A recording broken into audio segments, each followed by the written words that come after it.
চাহিদাকে এবং নির্বাচনের যে প্রতিশ্রুতি রয়েছে সেই প্রতিশ্রুতি হলো বাস্তবায়নের জন্য দায়িত্ব নেওয়ার পর থেকে কাজ শুরু করছে। আমরা এই জনগণের দুর্বল যাতে এই সেবাগুলো করতে যায় সেটা কিন্তু আমরা বদ্ধপরিকর।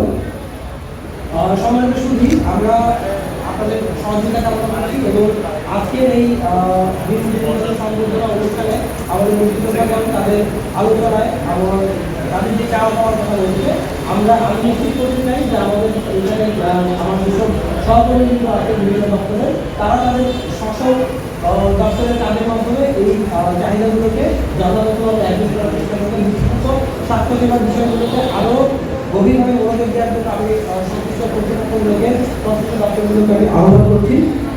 সম্মানিত উপস্থিতি, স্বাধীনতা নয় বরং দায়িত্বপূর্ণ সিদ্ধান্ত এবং বাস্তবায়নের সফলতা। আজ স্বাধীনতার এই মহান মুহূর্তে প্রতিজ্ঞা করি মুক্তিযুদ্ধের আদর্শ অক্ষত রেখে ঐক্যবদ্ধ হয়ে চলব বৈষম্যমুক্ত নতুন বাংলাদেশ, নতুন বাংলাদেশ উপজেলা। সৃষ্টিকর্তা আমাদের সহায় হোক। একই সাথে আপনারা এখানে দীর্ঘদিন সময় দিয়েছেন, যারা এখানে এসেছেন, আমাদের প্রিন্ট ইলেকট্রনিক মিডিয়ার সম্মানিত সহকর্মীবৃন্দ, বিভিন্ন শিক্ষা প্রতিষ্ঠানের শিক্ষকগণ, সম্মানিত শিক্ষকগণ, আমাদের প্রিয় শিক্ষার্থীবৃন্দ এবং যাদেরকে ঘিরে আজকে আয়োজন আমাদের বীর মুক্তিযোদ্ধাগণ এবং বীর মুক্তিযোদ্ধা পরিবারের সন্তানগণ, সকলকে আমি আবারও আপনাদের মূল্যবান সময়ের জন্য আপনাদের উপস্থিতির জন্য ধন্যবাদ এবং কৃতজ্ঞতা জানিয়ে শেষ করছি। ধন্যবাদ, সবাইকে আসসালামু আলাইকুম।